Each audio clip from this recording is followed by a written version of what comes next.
Hi everybody, it's Sue again on a lovely bright sunny day. It's beautiful out there, a bit windy, a bit cold, but makes you think that spring is maybe just around the corner. Anyway, today we are going to be doing stenciling. That's what we chose last week, so stenciling it is.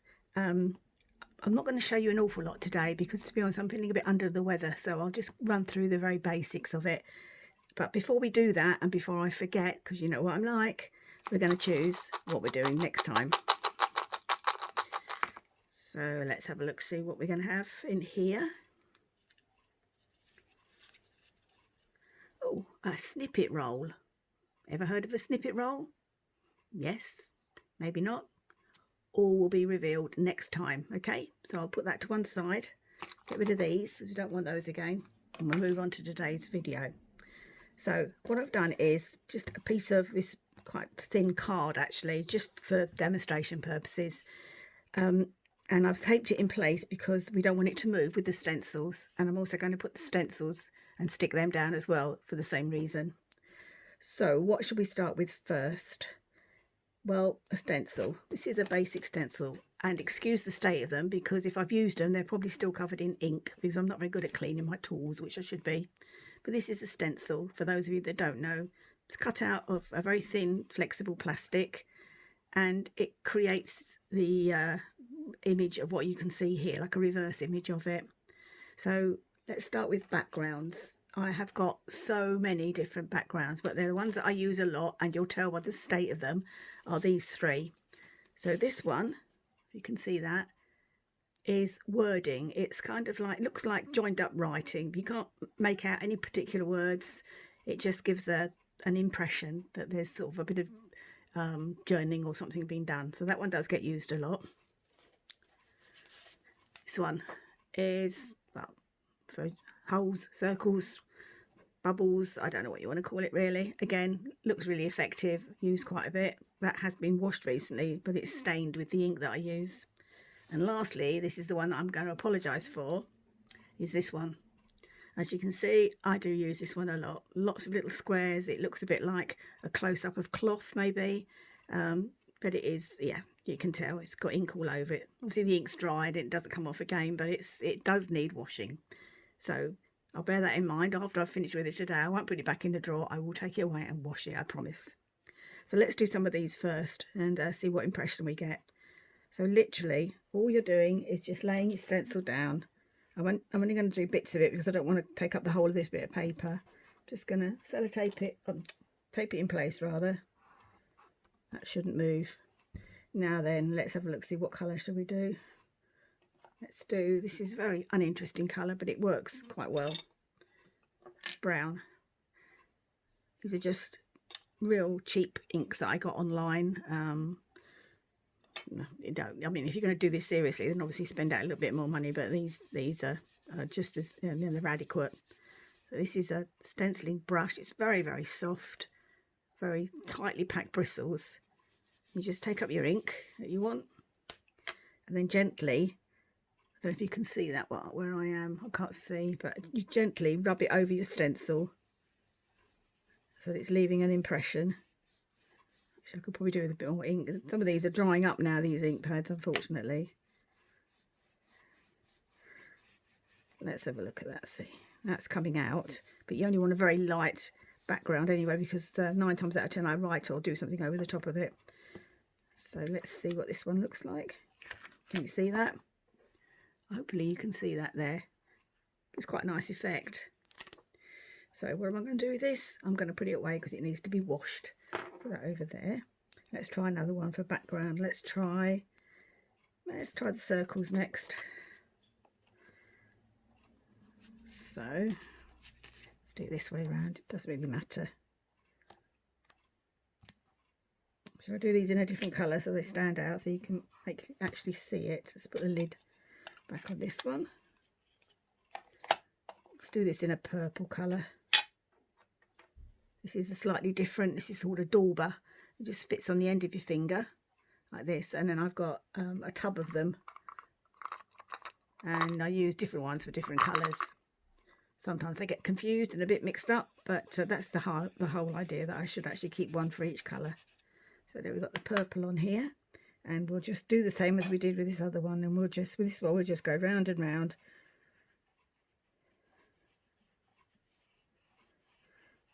So there we go. Like this. Let's put that over there. Put the ink back on this one. Take this off, see what this one looks like. See, circles. Again, if you do it quite lightly, then, you know, you can put other things over the top of it.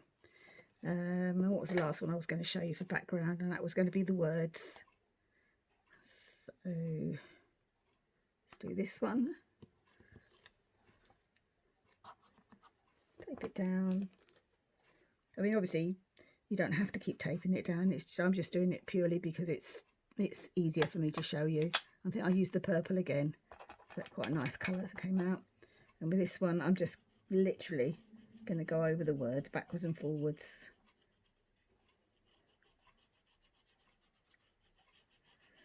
Like this. You can go round and round as well if you want to. Make sure you get into the actual ups and downs of the words. But as I say, all you're doing is sort of giving an impression that something's been written. Right, let's see what this does. There you go. So I think that word says happened, actually. It looks as I can read that, but I can't really read anything. Or maybe that might say dog. I'm not quite sure. Goodness knows what it all says. So that's your backgrounds, okay? So now I'm going to show you something else doing a background where you can build up a picture. So again, faithful one of mine. I use this, you've probably seen it on my greeting cards as a background. So this is gives the impression of a brick wall. So we'll stick it down. And I think it's going to have to be brown again, isn't it, really, for a brick wall? So you could do this, you could do brown, and then you could get some black and just do a little bit of black so it looks like a sort of like a mottled effect of a brick wall. I'm not going to do this too dark because I want to put something over the top of it. So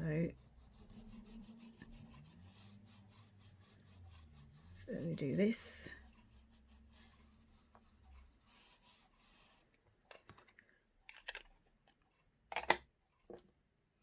And take this off. We've got, not sure if it's showing up too well on the camera, but there is an image of a brick wall there. And then on this particular stencil, there is a little ladybird. So I thought it might be nice to actually put a ladybird or two crawling up the wall. So with this then, you would only literally go over the stencil, don't go anywhere near your flowers, because otherwise you'll end up with a bit of red elsewhere where you don't want it. Right, stick that down, find my red dauber. If you're very clever, you can just do the body of the ladybird and then you would do the rest of it in black ink. But I don't know that I can. Oh, I might have just done that. So we've got this, and then black ink pen.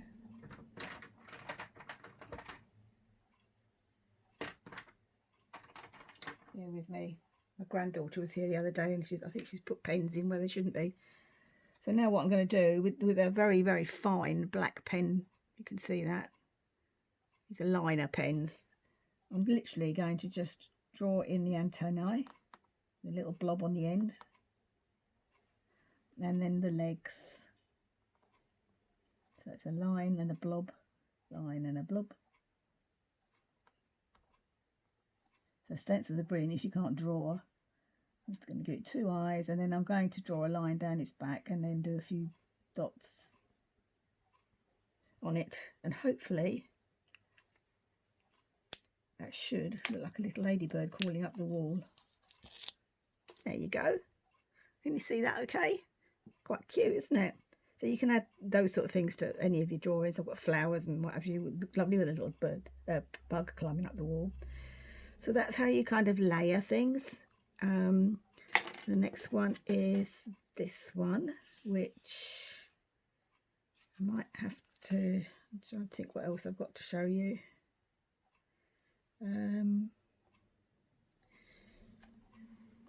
No, let's have a look. Let's try this one next. again with the ladybug, let's do something, draw something over that.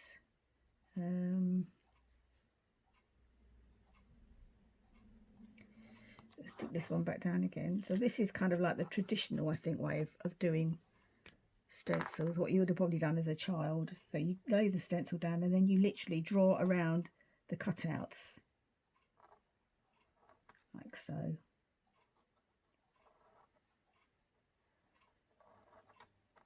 Kids love doing this, but it can give a really nice effect as well. So that's the flower, the stem,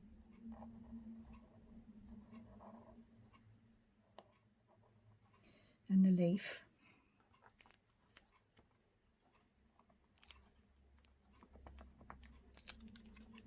There you go. And then of course you can colour that in if you want to, or leave it as it is. It's entirely up to you. So that's how you build up your stencils to make like a picture. Now then, the next one I was going to show you was texture. I might have to turn this bit of paper over for this actually, because I don't think I've got enough room. Let's see.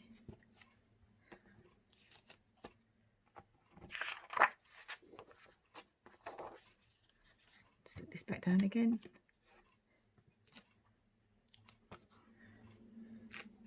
I'm actually filming this on a Sunday, so you'll get to see this. Oh, do you know, I don't know. I give up because I try and get this uploaded on a Monday, but it keeps failing me, and I don't know whether it's my internet connection here or I don't know. But when you're asleep, you can't keep an eye on it, you see. And if I do it during the day, I just can't use my phone, so it'll be there for hours and hours, and me not able to use it, which won't make me very happy. This might not show up too well because I'm doing it onto a white background, but let's see if I can find what I've done with the green. There it is. So what I'm going to do is I'm going to do the stem and the leaves in green, and then I'm going to do the flower in what they call a texture paste, which I normally would leave white, but I've heard that you can actually colour it in, so I'm not sure. So we're going to go over this bit. There. It's quite a bright green actually. I should have perhaps chosen more of a leaf green, but never mind, it's there now.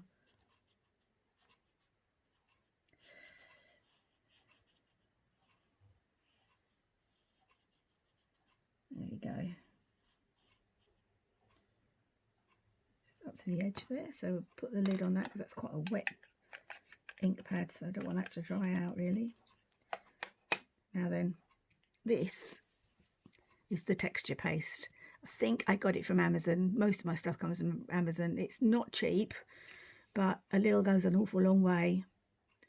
So it is, as it says, a texture paste. Oh gosh, I haven't used this for ages, so bear with me.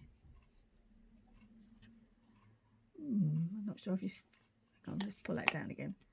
See if I can get the lid off it this way. That might be a bit easier. Yeah. And then I've got like a palette knife. Let's give that a bit of a stir because the oils have come to the top. But it's just like a real thick, looks like thick paint really, I suppose. So what we're going to do is smear this over the stencil, filling up the gaps.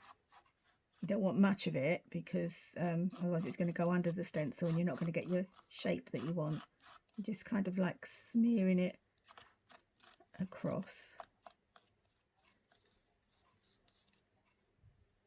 I've heard people have used it's not thinners, what's it called? When you block up holes in the walls, what's that stuff called?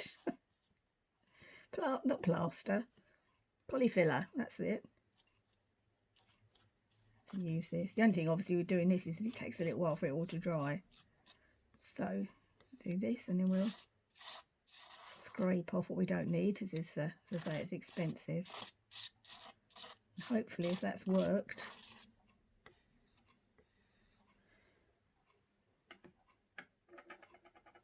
Put a lid on it. Always replace the lid on your things so they don't dry out. moment of truth.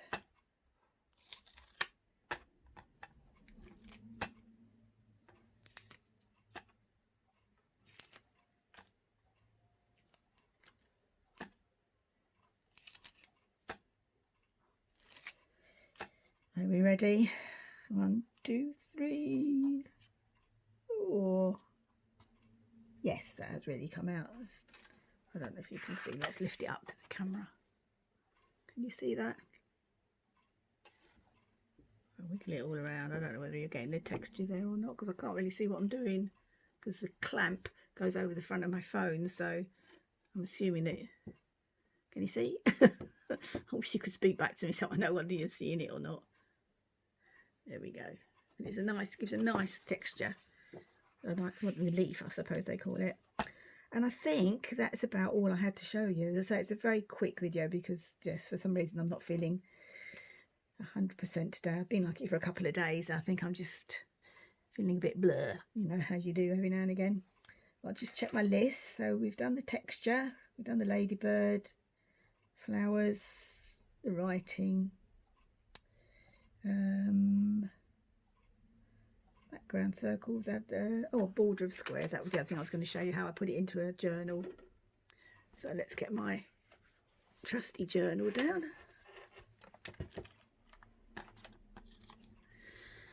And we'll choose a page.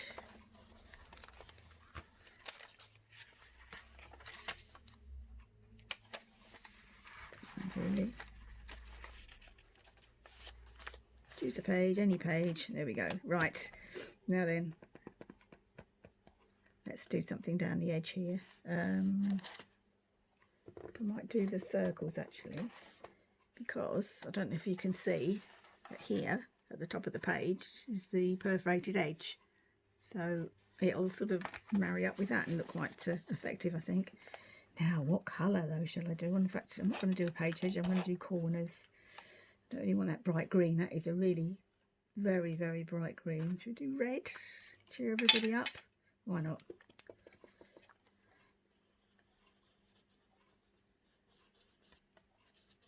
I've not stuck this down like I should have done really, but and the other thing I should have done was put something underneath this page so that it doesn't go to the page underneath.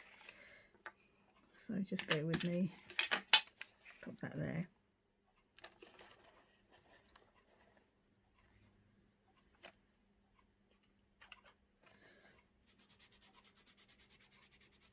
That's better.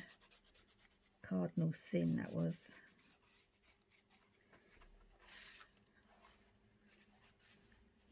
What should we do? One more in this corner.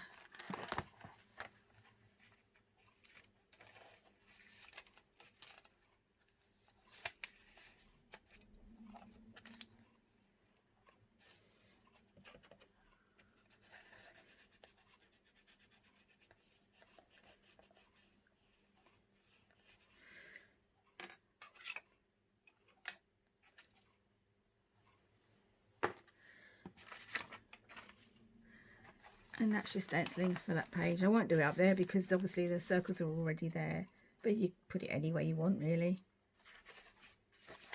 Okay, so I think that is it. Don't think I've got anything else to tell you apart from I looked after my granddaughter this week, and if you remember a couple of videos ago we were making floral brads. Don't know if you remember these. Remember me making them if you saw the video? Anyway, my granddaughter, I told her that she's 10, and I said to her that I'm now doing videos, you know, and she sort of took note, but that was about all it was really. I asked her while she was here, did she want to look at any of them? No, she didn't want to do that, so that's fair enough, didn't push it. And then yesterday, I think it was yesterday, it might be the day before, I get a WhatsApp message from her saying, Nana, where can I find you on YouTube? So I told her, created by Sue. So off she went, and she watched the video like that and created her own little mini brad out of a flower. She's got no pretty flowers like I've got at home, but she cut one out of paper and managed to make it look very similar to what I'd made, bless her. And she just still needs to colour the paper in. But yeah, really proud of her that she'd actually remembered that I did videos, and she'd actually spent the time to go on there and look at it and watch what I did and then make her own. So I might have a little crafter in the making, you never know. So you know, next one might be her on here showing you how to do things. But anyway, bye for now. Enjoy the rest of your day whenever it is you see this and whatever time it is, and I hope you all keep well. And until next time, when we're going to do, if you remember, the snippet roll, take care of yourselves. Bye.